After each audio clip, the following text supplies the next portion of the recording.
بسم اللہ والصلاة والسلام علی رسول اللہ اما بعد۔ یہ صفحہ نمبر ہے 204، آیت نمبر ہے 36 اور 37۔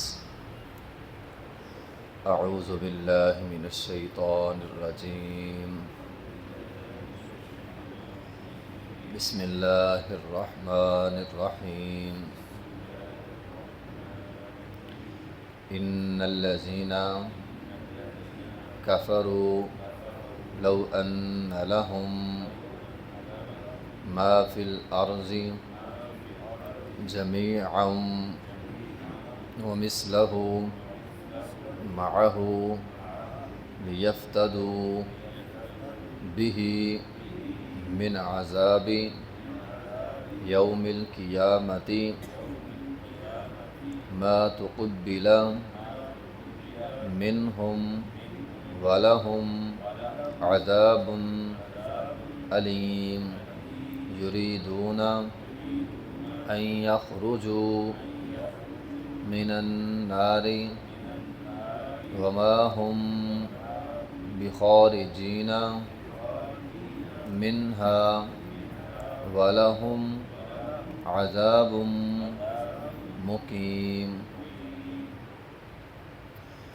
ان الذین، بے شک وہ لوگ، کفروا جنہوں نے کفر کیا، لو اگر، ان لہم بے شک ان کے لیے، ما فی الارض جو کچھ زمین میں ہے، جمیعا تمام کا تمام، ومثلہ اور اس کی مثل اور بہت کچھ، معہ جو اس کے ساتھ ہو، زمین اور زمین بھر کی چیزیں اور اس کی مثل اور بہت ساری چیزیں اگر اس کے پاس ہوں، لیفتدوا بہ تاکہ وہ فدیے میں دے دے، من عذاب یوم القیامہ اس دن کے عذاب سے بچنے کے لیے، کل قیامت کے دن کے عذاب سے بچنے کے لیے، تو ما تقبل منہم وہ ان کی طرف سے قبول نہیں کیا جائے گا، ولہم عذاب علیم اور ان کے لیے دردناک عذاب ہوگا۔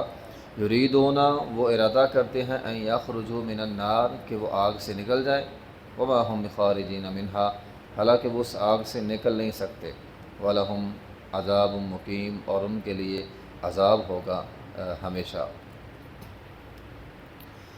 بات پیچھے ایک تفصیل سے ہم نے پڑھی ہے، ظالمین کی، فتنہ و فساد کرنے والوں کی، قتل و غارت کرنے والوں کی، لوٹ مار کرنے والوں کی۔ جو لوگ لوٹ مار کر کے، قتل و غارت کر کے دنیا حاصل کرتے ہیں، اب خواہ وہ پوری دنیا ہی حاصل کر لیں، پوری زمین سمیٹ لیں، لیکن یہ پوری دنیا کا مال و متاع، سونا چاندی، روپیہ ڈالر پیسہ، سارا کچھ، قرآن یہ کہتا ہے کہ ومن فی ما فی الارض جمیعا جو کچھ بھی زمین میں ہے، نہ صرف جو کچھ زمین میں ہے، ایک حدیث میں تو یہاں تک بھی الفاظ ہیں کہ پوری زمین اسے سونے کی بنا کر دے دی جائے گی، پوری زمین اگر سونے کی بنا کر دے دی جائے، وہ مثلہ معہ اور اس جیسی ایک اور زمین سونے کی بنا کر دے دی جائے، بندہ قتل و غارت کر کے کتنا کو کما سکتا ہے، لوٹ مار کر کے کتنا پیسہ کما سکتا ہے، پوری دنیا، اللہ تعالیٰ فرماتے ہیں پوری دنیا کی طرح کی ایک اور پوری دنیا بھی کما لو،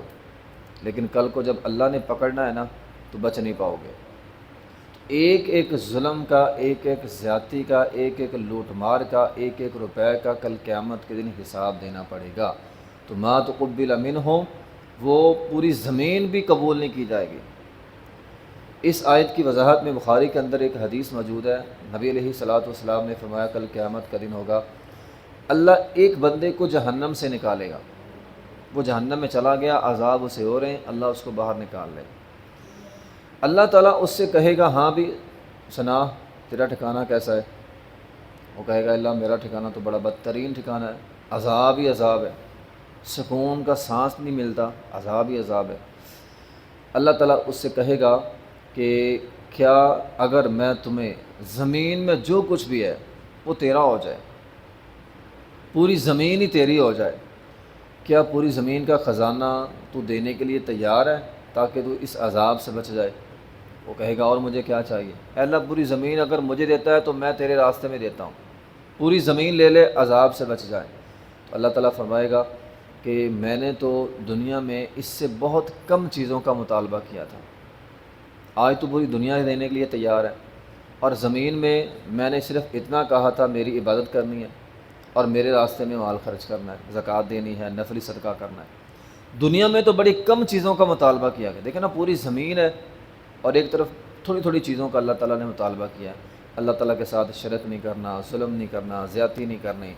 اللہ تعالیٰ فرماتے ہیں میں نے تو بڑی آسان چیزوں کا مطالبہ کیا تھا، تو نے وہ کام نہیں کیے، چلو فرشتوں اس کو اٹھاؤ اور دوبارہ جہنم کے اندر پھینک دو۔ اس کو اٹھایا جائے گا، دوبارہ جہنم کے اندر پھینک دیا جائے گا۔ تو اللہ تعالیٰ کل قیامت کے دن انسان سے کچھ قبول نہیں کرے گا۔ ہاں دنیا میں ہے، دنیا دار العمل ہے، یہاں پہ عمل کریں گے جزا ملے گی، نہیں کریں گے تو نہیں ملے گی۔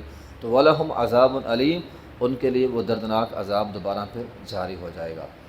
تو جو بھی دنیا میں ظلم کرتا ہے، اصل میں ہم کل قیامت کے دن کو بھی دنیا کی عدالتوں کی طرح سمجھ بیٹھتے ہیں۔ بعض لوگ یہاں پہ عدالتوں میں اگر کسی کا کوئی ہاتھ پڑتا ہے، وڈیروں کے ساتھ تعلق ہے، بندہ بچ جاتا ہے، کل قیامت کے دن نہیں بچ پائے گا۔ کوئی جتنا مرضی وڈیرا ہے یا وڈیروں کے ساتھ اس کا تعلق ہے، جو بھی ہے، اگر اس نے عذاب گناہ کیا ہے تو عذاب ملے گا۔ وَمَا لَهُم مِّن دُونِ اللَّهِ مِن وَالٍ، تو وہاں پہ انسان نہیں بچ پائے گا۔ آج وقت ہے، شعور ہے، سمجھ بوجھ ہے، سارا کچھ ہے، تو اس لیے فرمایا ظلم سے بچ جاؤ، خواہ وہ ظلم اللہ کے ساتھ ہو، ان الشرک لظلم عظیم، اللہ کے معاملات میں ظلم ہو یا انسانوں کے ساتھ ظلم ہو، ظلم سے بچ جائیں۔ ظلم اللہ تعالیٰ معاف نہیں کرے گا۔ یریدون ان یخرجوا من النار، وہ ارادہ کریں کہ وہ اس جہنم سے نکل جائیں۔ وما هم بخارجین منہا، جہنم سے کوئی نہیں نکل پائے گا۔ ولہم عذاب مقیم، یہ اب ایک سوال ہے، کیا جو جہنم میں چلا گیا جہنم سے نکل پائے گا؟ جہنم میں مختلف قسم کے لوگ جائیں گے۔ کچھ جہنم میں ایسے لوگ بھی جائیں گے جو موحد ہوں گے، لا الہ الا اللہ محمد رسول اللہ پڑھنے والے مسلمان ہوں گے، وہ بھی جہنم میں جائیں گے۔ اب مسئلہ یہ ہے کہ جس انسان نے لا الہ الا اللہ محمد رسول اللہ پڑھا ہے، جو اللہ کو ایک مانتا ہے، اللہ کے ساتھ شرک نہیں کرتا، یہ بات ساتھ ہے، اللہ کو ایک مانتا ہے اور اللہ کے ساتھ شرک نہیں کرتا، اور نبی علیہ الصلوۃ والسلام کو اللہ کا رسول مانتا ہے، ایک نہ ایک دن ایسا آئے گا کہ اللہ تعالیٰ اس کو جہنم سے نکال لے گا۔ اب وہ مدت کتنی ہوگی اللہ تعالیٰ نے وہ نہیں بیان کی، وہ ایک دن، ایک سال، 100 سال، 1000 سال، لاکھوں سال، کروڑوں سال، کتنے سال جہنم میں رہے گا، وہ اللہ تعالیٰ نے نہیں بتایا۔ ہاں ہمیں تو یہ تو بتا دیا ہے کہ نبی علیہ الصلوۃ والسلام نے فرمایا ایک پتھر جہنم میں گرایا گیا، 70 سال لگے جہنم کی تہہ میں جانے کے لیے۔ اب پتہ نہیں وہ بندہ کتنے سال جہنم میں رہے گا، یہ نہیں بتایا گیا۔ وقت جب تکلیف میں ہو تو گزرتا نہیں ہے، انسان کو پیٹ درد ہو، سر درد ہو، داڑھ کی درد ہو نا، ساری رات انسان کی گزرتی نہیں ہے۔ ہاں سو کے تو پتہ ہی نہیں چلتا، بندہ سویا تھکا ماندہ، صبح ہو گئی، لیکن جس کے کان میں درد ہے اس کی ساری رات ختم ہی نہیں ہوتی، جس کے گردے میں درد ہے اس کی رات ہی ختم نہیں ہوتی۔ جب انسان تکلیف میں ہوتا ہے تو وقت نہیں گزرتا۔ تو جہنم میں عذاب ہوگا، وہاں تو وقت گزرے گا ہی نہیں، وہاں تو ایک دن ہی اس انسان کا جو ہے وہ لمبا ہو جائے گا۔ تو پتہ نہیں کتنی دیر تک جہنم میں رہنا پڑے گا، یہ اللہ بہتر جانتا ہے۔ لیکن بہرحال جو انسان مشرک نہیں ہے، اللہ تعالیٰ اس کو جہنم سے ایک نہ ایک دن نکال لے گا۔ وہ مفسرین نے ایک واقعہ لکھا ہے، ایک بندہ تھا بڑا نیک، اس کو کسی عورت نے بدکاری کی دعوت دی۔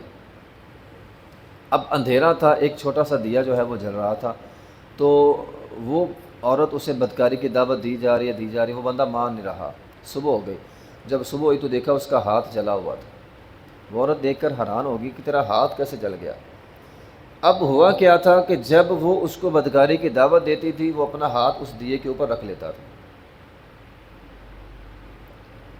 جب وہ دعوت دے رہی تھی اپنا ہاتھ دیے کے اوپر رکھ رہا تھا، اور اس نے صبح اس عورت کو کہا میں اپنے آپ کو یہ سمجھا رہا تھا اگر اس دیے کی آگ برداشت کر لینا تو جہنم کی آگ بھی برداشت ہو جائے گی، تو مجھ سے تو یہ دیے کی آگ برداشت نہیں ہو رہی تھی۔ تو بات یہ ہے کہ یہاں تو اگر کوئی یہ سمجھتا ہے کہ میں وہاں پہ جہنم میں گزار لوں گا دن، تو جہنم یہاں دنیا کی آگ ہے، ذرا وہاں پہ ہاتھ پاؤں رکھ کے دیکھ لے، اگر وہ برداشت کر سکتا ہے تو شاید جہنم کی کر لے جو 70 گنا زیادہ تیز ہے اس سے۔ تو بات یہ ہے کہ وہاں پہ تو بندہ نہیں رہ سکتا، تو اس لیے نکال ضرور لیے جائیں گے، لیکن کتنا عرصہ رہیں گے یہ اللہ بہتر جانتا ہے۔ لیکن جو انسان مشرک ہے اور کافر ہے، مشرک اور کافر اور عقیدے کا منافق، یہ تین قسم کے گروہ، ایک مشرک، ایک کافر، ایک عقیدے کا منافق جس نے زبان سے کلمہ پڑھا لیکن دل سے نہیں پڑھا، یہ عقیدے کا منافق ہو۔ ایک ہوتا ہے عمل کا منافق، جھوٹ بولتا ہے۔ ایک ہے عقیدے کا منافق جو دل سے اللہ کو نہیں مانتا۔ جو انسان دل سے اللہ کو نہیں مانتا وہ بھی ایک طرح کا کافر ہی ہے۔ تو ایسے کافر اور ایسے مشرک لوگ جہنم کے اندر دائمی رہیں گے۔ وما نؤخرہ الا لاجل معدود، آگے جا کر آتا ہے خالدین فیہا ما دامت السماوات والارض، وہ ہمیشہ ہمیشہ کے لیے جہنم میں رہیں گے۔ ہاں جو نیک ہوں گے اللہ ان کو برحال کسی نہ کسی طریقے سے موحد کو اللہ تعالیٰ نکال لے گا، باقی ابدی کافر و مشرک وہ جہنم کے اندر ابدی رہیں گے، وہ نکل نہیں پائیں گے۔ تو یریدون ان یخرجوا من النار، وہ ارادہ کرتے ہیں جہنم سے نکلنے کا، وما هم بخارجین منہا، حالانکہ وہ جہنم سے نکل نہیں پائیں گے، ولہم عذاب مقیم، اور ان کے لیے دردناک عذاب ہوگا۔ اس لیے انسان کو کم از کم، ہم چونکہ مسلمان ہیں، کافر تو ہے نہیں، تو ہمارے اندر شرک نہیں ہونا چاہیے۔ جس طرح کل کی آیت میں پڑھا ہے کہ وہ وسیلے تلاشتے پھر اللہ کو چھوڑ کر، دیکھو یہ بھی شرک ہے۔ اللہ کہہ رہا میرے پاس آؤ میں سنتا ہوں، بندہ کہتا نہیں اللہ تو نہیں سنتا، فلاں کے ذریعے تجھ سے ملتا ہوں، تو یہ بھی ایک بہت بڑا ظلم ہے، شرک ہے۔ تو شرک سے کم از کم ہمیں ضرور بچنا چاہیے۔ وآخر دعوانا الحمدللہ رب العالمین۔